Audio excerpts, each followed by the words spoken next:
नमस्कार मेरे प्यारे विद्यार्थियों।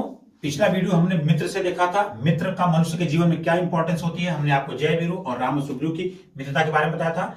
आज हम पढ़ेंगे कि मित्रता का जो संबंध है मनुष्य और पेड़ पौधों के बीच में कैसे है। पेड़ पौधे जंतु को परिवार और मित्र के प्रकरण में सोच विचार कर रखा गया है। हम बताएं क्योंकि पेड़ पौधों के साथ मनुष्य अपना एक प्रांगण संबंध बनाता है तो उनके साथ भी एक मानवीय भावनाओं का विकास हो जाता है, उनसे भी संबंध हो जाता है। और पेड़ पौधे एक ऐसे होते हैं जो कि मनुष्य के लिए बहुत ही उपयोगी होती है। ऑक्सीजन से लेकर के हर वह उपयोगी वस्तु पेड़ पौधे से हमें प्राप्त होती है, जो कि जीवन में सुखमय बनाने के लिए और जीवन को उन्नति प्रदान करने के लिए बहुत ही आवश्यक होती है। तो पेड़ पौधों को मुख्यतः 3 प्रकार के समूह में बांटा गया है।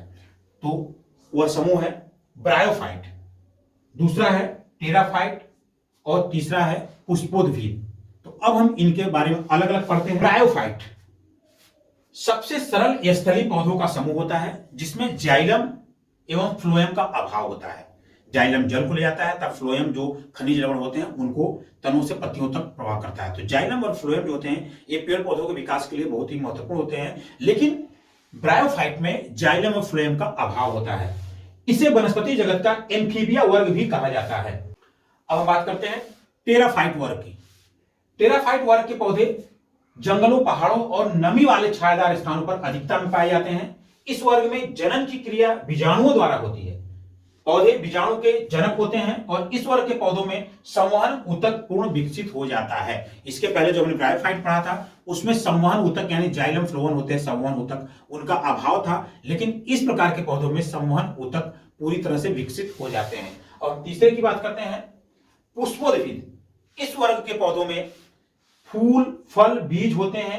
इस वर्ग का पौधे को 2 भागों में विभाजित किया जाता है, एक नग्नबीजी, दूसरा आवृत्तिबीजी। नग्नबीजी वे मरुदभिद होते हैं जिनमें परागकण की क्रिया वायु द्वारा होती है। इसमें पौधे झाड़ी, वृक्ष या आरोही रूपी होते हैं। मूसल जड़ें पूर्ण विकसित होती हैं। सिकोया सेम्परावायरेंसिस वनस्पति जगत का सबसे लंबा पौधा इसी जगत में पाया जाता है। इसे कास्ट रेडवुड ऑफ कैलिफोर्निया भी कहा जाता है। जैमिया पिग्मिया सबसे छोटा अनावृत्ति बीज पौधा होता है। अब हम इनके आर्थिक महत्व की बात करते हैं। तो साइकस के तेल से निकलने वाला मंड से साबूदाना बनता है। अब यहाँ पे एक बात बता दो, साबूदाना जो होता है जो कि व्रत में खाया जाता है और आजकल जो चाइनीज डिश में होता है, चाइनीज डिश में साबूदाना के पाउडर का बहुत प्रयोग किया जाता है। अरारोट हम लोगों ने सुन रखा होगा, जो कि चाइनीज डिश का एक महत्वपूर्ण अंग माना जाता है, महत्वपूर्ण भाग माना जाता है। तो वह अरारोट जो होता है साबूदाने को पीस कर ही बनता है, यानी कि जो अरारोट होता है इसी साइकस के मंड से ही बनता है। और चीड़, देवदार, सिकोया स्प्रूस से लकड़ी प्राप्त होती है। तारपीन का तेल चीड़ से निकलता है। चमड़ा का स्याही बनाने के काम में टेनिन का प्रयोग किया जाता है। टेनिन भी यह पेड़ पौधों का ही प्रोडक्ट है। रेजिन शंकु पौधे से निकाल कर पेंट, वार्निश, बालिश आदि बनाए जाते हैं। अब हम बात करते हैं अनावृत्त बीजों की। अनावृत्त बीजों की जब हम बात करते हैं तो अनावृत्त बीज पौधों में बीज फल के अंदर होता है तथा जड़, पत्ती, तना, फूल एवं बीज सब विकसित होते हैं। इस उपवर्ग के पौधों को 2 उपभागों में विभाजित किया जाता है। पहला एक बीजी पत्री पौधे, जिसमें आता है हमारा लहसुन, नारियल, खजूर, ताड़, गेहूं, मक्का, चावल, जौ, ये एक बीजी पौधे होते हैं। इन एक बीजी पौधों का मतलब होता है इनमें एक ही बीज होता है।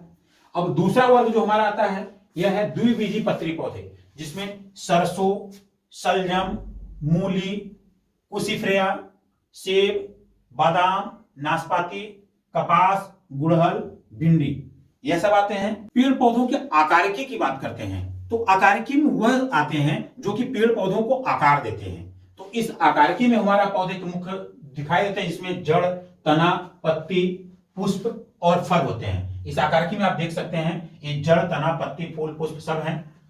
अब जड़ की बात करते हैं। पौधों का वह भाग जो जमीन के अंदर होता है, प्रकाश से दूर होता है, वह हमें दिखाई नहीं पड़ता है, लेकिन यह पौधों का सबसे महत्वपूर्ण भाग होता है। जमीन से खनिज पदार्थों को और जल को यह अवशोषित करके पेड़ पौधों के तने और पत्तियों सहित फैलाता है और पत्तियां उससे प्रकाश संश्लेषण करती हैं।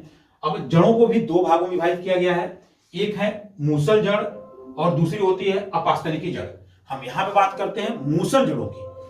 तो मूसल जड़ें गाजर जो शंकु आकार की होती है, सलजम, चुकंदर जो कि कुंभी रूपी होती है, मूली जो कि तुर्क रूपी होती हैं, ये सब मुसल जड़ों का स्वरूप होता है। अब हम बात करते हैं तने की। तना वह भाग होता है जो जड़ के ऊपर होता है, यानी जमीन हमें पूर्ण रूप से दिखता है, पूरे वृक्ष का आवरण उसी तने पर टिका होता है। यानी कि तना जो होता है वो जमीन से बाहर होता है, लेकिन कुछ ऐसे भी तने होते हैं जो कि जमीन के अंदर होते हैं, और यही परीक्षा की दृष्टि से बड़े ही महत्वपूर्ण होते हैं। तो वह तने जो कि जमीन के अंदर होते हैं, जो कि जड़ नहीं है, जमीन के अंदर होकर भी वह जड़ नहीं है, तना है, तो परीक्षा के लिए बड़ी महत्वपूर्ण है। तो वह है आलू, कंद, अदरक, हल्दी, प्रकंद, प्याज, सल्ककंद, बंडा, केसर और घनकंद। यह सब जमीन के अंदर पाए जाते हैं, लेकिन यह जड़ नहीं, तना है। अब पत्तियों की बात करते हैं। पत्तियों का मुख्य कार्य होता है कार्बन डाइऑक्साइड को अवशोषित करके पेड़ पौधों के लिए प्रकाश संश्लेषण द्वारा भोजन बनाना। तो जो पत्तियां होती हैं प्रकाश की उपस्थिति में भोजन बनाती हैं, जिससे पेड़ अपना विकास करता है। यह पौधों का जननम होता है। जिन पुष्पों में बाह्य दलपुंज, पुमंग तथा जायंग उपस्थित होता है। पुमंग जो होता है पुंकेसर, और जायंग मतलब होता है स्त्री केसर। ये पुरुष जननांग होते हैं और जायंग जो होता है स्त्री जननांग होते हैं। तो इसमें पुमंग नर जननांग और जायंग मादा जननांग होता है। परिपक्व अंडाशय को फल कहते हैं, अर्थात फलों का निर्माण अंडाशय से होता है। जिस फल के बनने में पुष्प का केवल अंडाशय भाग लेता है उसे सत्य फल कहते हैं, जैसे आम और मटर। फलों को भी दो भागों में बांटा गया है, एक सत्य फल और दूसरा असत्य फल। जिस फल के बनने में अंडाशय के अलावा पुष्पासन बाह्य दल भाग लेते हैं उसे असत्य फल कहते हैं, जैसे सेब और नाशपाती। तो सत्य फल और असत्य फल से भी बहुत प्रश्न आते हैं। अब सबसे महत्वपूर्ण भाग है फलों का वह भाग जो खाने योग्य होता है। तो आम का हम मध्य फल भाग खाते हैं, टमाटर की फल भित्ति खाते हैं, सेब का मांसल पुष्पासन जो खाने योग्य होता है, लीची का एरील, सिंघाड़ा का बीज, कटहल का परिदल पुंज, अंगूर की फल भित्ति और नारियल का भूणता भूणकोशी एक पूर्ण बीज होता है, ये हम खाते हैं। यह प्रश्न बहुत इंपॉर्टेंट आता है कि फलों का कौन सा भाग खाया जाता है। अब यहाँ पे कुछ महत्वपूर्ण बातें बताते हैं। सिकोया संसार का सबसे बड़ा वृक्ष होता है, जबकि आर्किड सबसे छोटा बीज होता है। रेफ्लेसिया सबसे बड़ा पुष्प होता है। बुल्फिया सबसे छोटा पुष्प होता है। सबसे बड़ा जीव पक्षी जो होता है वह शुतुरमुर्ग होता है, और सबसे बड़ा अंडा जो होता है वह शुतुरमुर्ग का अंडा होता है, जो कि सबसे बड़ी एक कोशिका मानी गई है। नीली व्हेल पृथ्वी पर सबसे बड़ा स्तनी जीव पाया जाता है, जबकि हम स्थल की बात करते हैं तो सबसे बड़ा जीव हाथी माना जाता है, लेकिन पूरी पृथ्वी की बात करेंगे तो सबसे बड़ा स्तनी जीव जल में हमारा ब्लू व्हेल माना जाता है। आप देख सकते हैं कितनी बड़ी है।